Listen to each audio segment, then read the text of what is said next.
Fala, galerinha do oitavo ano, tudo bem? Sou o professor Roberto Falcione, juntamente com o professor Lucas. Sejam todos bem-vindos em nome da Secretaria da Educação para mais uma aula. A aula 87 é uma trilogia, Resistência Africana. Eu tenho dois recados para vocês bem importantes antes de nós começarmos a nossa aula. Lembra daquele link da presença antes? Agora não há mais, né? O que temos é atividade obrigatória.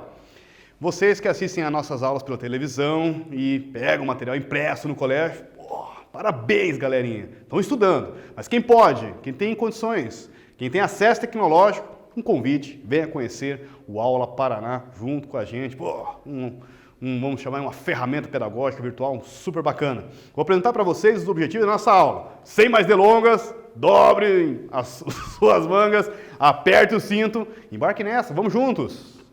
Objetivos são identificar a resistência contra o imperialismo no continente africano, reconhecer como se deu a colonização inglesa no continente africano e entender a presença belga, da Bélgica, né, senhor? Isso, na região do Congo e a resistência africana contra o imperialismo. E aí, aula passada, curtiram? Imperialismo na África, fala assim, professor, curtir não dá, porque é um tema, vamos dizer assim, bem negativo, né? Com certeza, mas se dá para a gente estudar de uma maneira mais alegre, entendendo que é um tema delicado, polêmico, é interessante. Isso é uma coisa. Francês, onde hoje é Argélia, Boeres, Revolução Urabista no Egito. E é nessa aula, belgas na bacia do Congo, Congo livre, ironicamente. Dominação do Congo, britânicos na África, Guerra Santa dos sudaneses islâmicos. Envolveu religião. Ah, meu amigo. E aí? Agora vocês são os historiadores da nossa aula. Vou convidar vocês para me ajudar nessa, os nossos historiadores ativos, galerinha do oitavo ano, me ajudem aí. Ajudem comigo aqui. Você saberia dizer a que se refere essa imagem? Faça uma análise junto com o professor Roberto dessa imagem. É saco de dinheiro, professor? É. Esse chapéu aí, professor? Uma espécie de... É um europeu? Não é.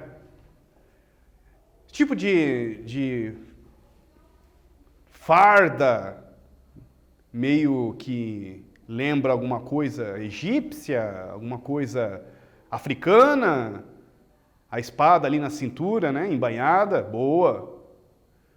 Ele seria um nobre, um rei, um burguês? Que tipo de cartola lembra essa charge? Que ele está arrancando dinheiro, está com uma cara tipo assim, olha, não tô de boa. O que vocês acham? Então, ele é o rei Leopoldo da Bélgica. É uma caricatura da época, publicada na revista inglesa Vanity Fair. Reconhecido pelas potências europeias como soberano, ele foi dono. Eu achei o tal do documento na internet. Não é que tá difícil achar. Coloquem lá, Conferência de Berlim, que vocês vão encontrar. E lá, em um dos itens, pensa num texto gigante, dizia num dos itens lá, o Congo passa a ser de propriedade, um país de propriedade do rei Leopoldo II da Bélgica. Ah, meu amigo. Aí vocês entendem porque a Europa são potências, né? Estado Livre do Congo em 1885. O rei constituiu, em 15 de abril de 1891, a Companhia do Katanga para explorar borracha no continente africano, na região do Congo. Essa charge seria a exploração da borracha. Seria a riqueza que ele extraiu, né? No caso, o desenvolvimento comercial da borracha, desenvolvendo, no caso, dinheiro disso. Para isso, interviu politicamente e militarmente na região. E coloque militarmente na região. Belgas na bacia do Congo. Vamos na nossa primeira aula, então. Vamos emendar junto, né, nesse tema aí, já que nós estamos pegando o primeiro tema aqui, que é os belgas, a Bélgica na África. Em 1884, usando a força e a diplomacia, a força militar e a diplomacia, parece engraçado, né?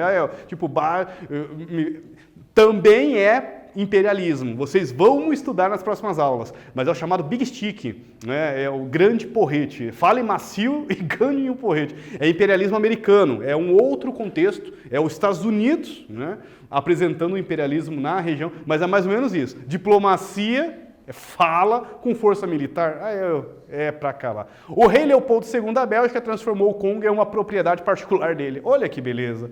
Propriedade que ele chamava de Estado Livre do Congo. Nossa, livre. E que passou a ser administrada por colonos belgas nomeados pelo rei. É uma colônia. É uma colônia? Pior, é uma propriedade do rei. Pensem, um país Você está lá no Congo, passa a ser, no caso de um dia para o outro, uma propriedade, perdendo todo tipo de autonomia política. Suas leis não valem mais nada, então, porque acima das suas leis, dos seus líderes, da sua liberdade de expressão, está, no caso, um país chamado Bélgica. Me dei ao trabalho depois de mostrar para vocês que tamanho de país é esse para dominar uma região como o Congo.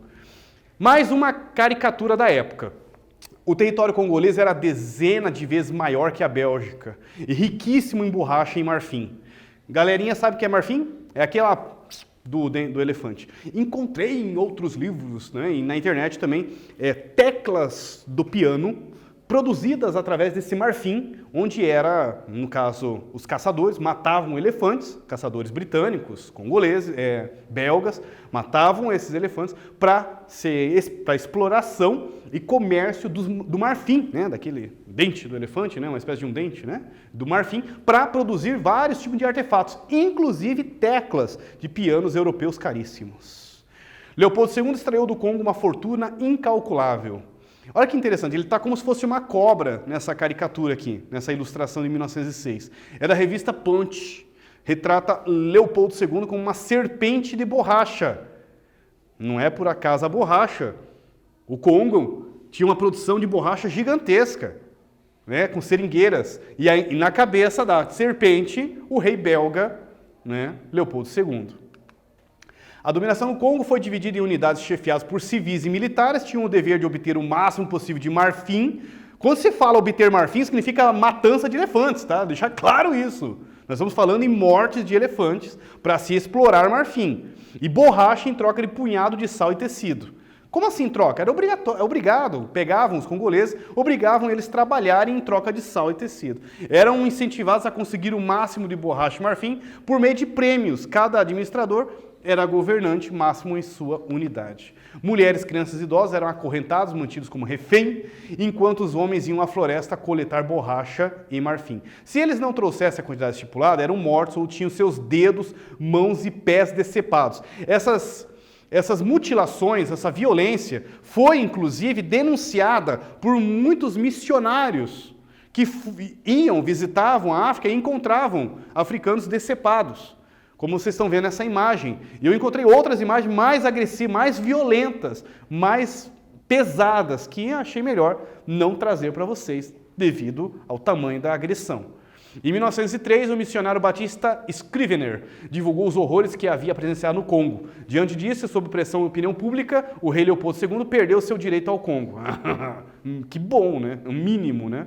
Então, por que, professor, que eles eram decepados? Ou tinham, né, essas mutilações, porque eram obrigados as pessoas congolesas, né, os nativos, os africanos, a trazerem uma quantidade de borracha e marfim da floresta. Se não trouxessem, pegavam crianças, a família, a esposa ou o próprio caçador e eles decepavam mãos e pés.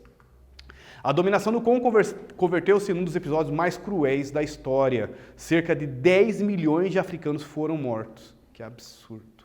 É com vocês, eu trouxe aquela charge que vocês viram. É o rei Leopoldo II como uma espécie de uma serpente.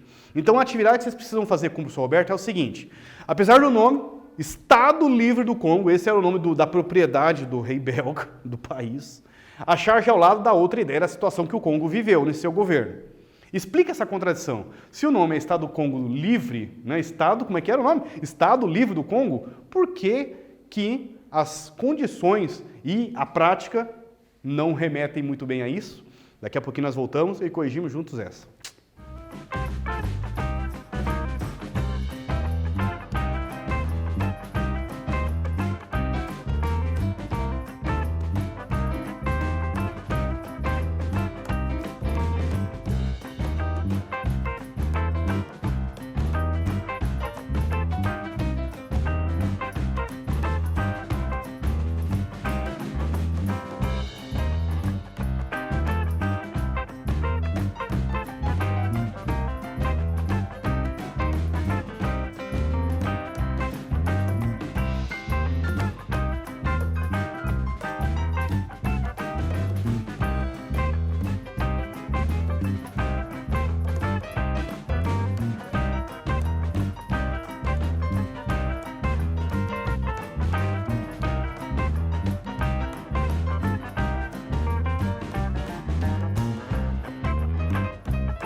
Voltei, vamos corrigir juntos.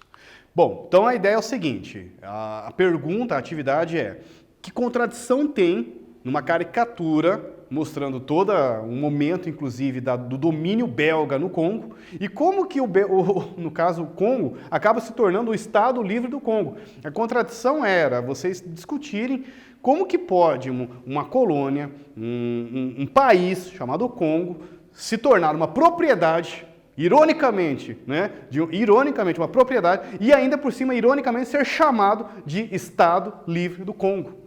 Essa era a resposta que o professor Roberto esperava junto com vocês aqui.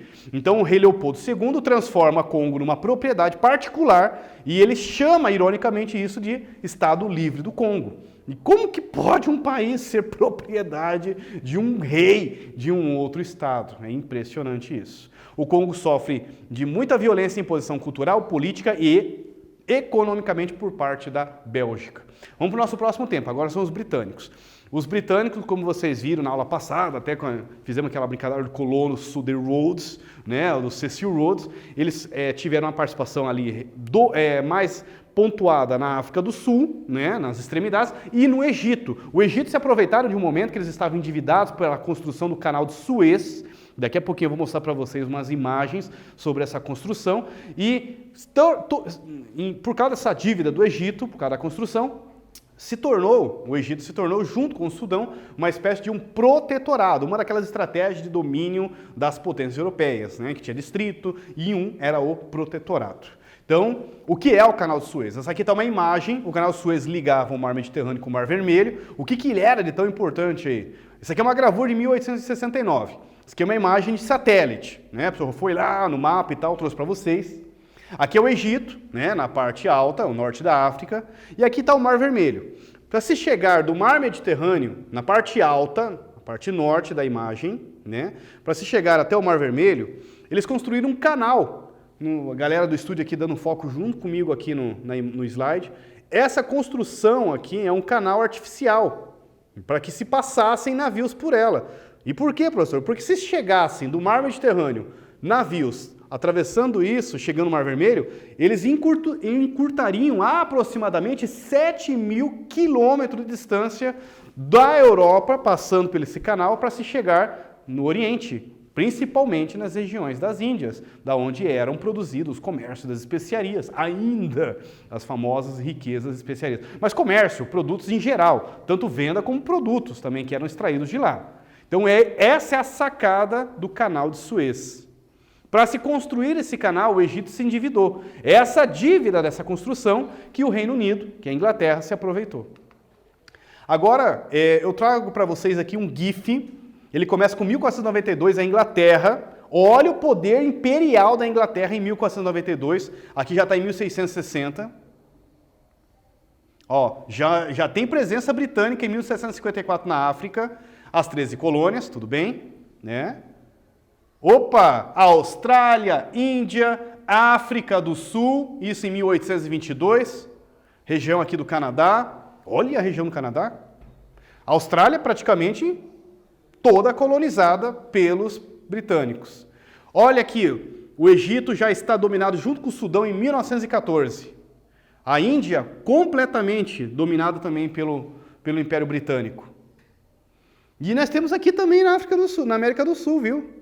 Olha, chegou a fazer uma anexação em 1938, aí já começa a se diminuir todo um processo de descolonização da África. Vocês vão ver que vai caindo, ó, 1945, vamos lá, vamos ver se vai, 1959, ó, o Egito conseguiu sua independência, bateu com o que nós estudamos, que na década de 50, e em 1974 está completamente descolonizada a África do Império Britânico.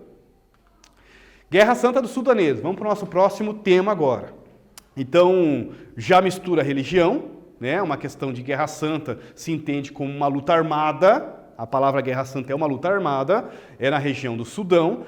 Os sudaneses da religião muçulmana reagiram, é uma resistência contra a presença inglesa. E essa resistência, essa luta armada, foi chamada de Guerra Santa dos Sudaneses. Esses sudaneses resistiram pelas armas, chegaram a retomar, né, a cidade de Khartoum, que é a capital do país, do Sudão. Depois foram derrotados graças à superioridade bélica dos britânicos. Além do Egito e do Sudão, a Inglaterra se apossou ainda de Uganda, da África Oriental, atual Quênia, da Rodésia, atual Zimbábue, assim chamado em homenagem ao explorador inglês Cecil Rhodes. Ah, lembraram dele? Daquela caricatura? Então, ele recebeu uma homenagem Rodésia. Que absurdo! Fazemos junto essa. Nome da construção fluvial no Egito que liga o mar Mediterrâneo ao mar Vermelho. É a letra A, é a Liga das Nações Africanas. Vocês me coloquem essa, que eu entro nessa câmera, eu vou parar no sofá junto com vocês. Letra B, eu quero ver como que o Lucas vai traduzir isso. Letra B, Canal de Suez. Letra C, é o Canal do Panamá. Na letra D, a Ponte da Amizade. Meu Deus, não façam isso. Não.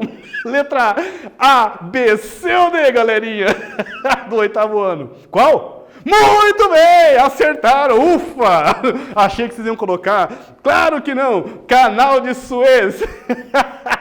O que nós temos desse ponto principal do Canal de Suez? Vão acontecer, inclusive, é uma região extremamente de conflitos, inclusive, pós processo de descolonização. Pós Segunda Guerra Mundial, vai ter a Guerra de Suez, para você ter uma ideia, inclusive com brasileiros que fizeram participação direta. Tive a oportunidade, inclusive, de fazer uma exposição com soldados de São José dos Pinhais que participaram da Guerra de Suez, por causa de outra situação, no caso era o Egito, que teve um conflito armado com, no caso, Israel, em domínio dessa região. É uma região riquíssima, porque você está falando de encurtar, inclusive eu e o professor Maurício aqui conversando aqui no estúdio, encurtar quase mais de 7.000 quilômetros de distância da região Europa para se chegar à região oriental, nas Índias, principalmente, né? Ou enfim, para o comércio da região oriental, ligando o Ocidente. O Canal do Suez ele era fundamental. Por isso, ele acabou sendo alvo de vários conflitos, desde o imperialismo até depois da Segunda Guerra Mundial. É muito interessante. Coloquem aí, galerinha, Canal do Suez, vocês vão encontrar, quem tiver aí, quem tiver acesso, claro, várias fotografias, para vocês terem uma ideia que é uma coisa fantástica, né? Eu não sei se eu vou conseguir rapidamente aqui. Pense, cortar todo o Egito. Olha só, tudo bem, ele está na lateral, né, quase na fronteira, para se chegar até o Mar Vermelho. É o Mar Vermelho, é o do Moisés lá, é ele mesmo, é o tal do Mar Vermelho. Para se chegar nele, para depois do Mar Vermelho fazer, né, quase que uma circunnavegação. Coisa fantástica. Construção humana, cara, impressionante. É um canal, ele é uma espécie de um rio artificial, né, construído para que tivesse vazão suficiente para que o transporte fluvial fosse feito. Fechou, galera? Sem mais delongas, Bacia do Congo, dominação britânica na África, Guerra Santa dos Sudaneses. Não percam, vamos fechar a trilogia. Resistência africana, rebelião dos Achantes. Vamos falar de outra resistência. Olha, falamos dos Boeres, hoje falamos professor, que coisa! Falamos da Guerra Santa dos Sudaneses, né? Falamos também, e na próxima aula vamos falar da rebelião Achante, um outro povo da região que também lutou na resistência contra a presença europeia na região da África. E vamos falar um pouco dos alemães, portugueses e espanhóis na África. Todo mundo querendo um pouquinho. Ah, que beleza! Fechou? Até a próxima aula, se encontramos aí. Foco nos estudos, galerinha. Força, um pouquinho de fé não faz mal a ninguém. Fechou? Até!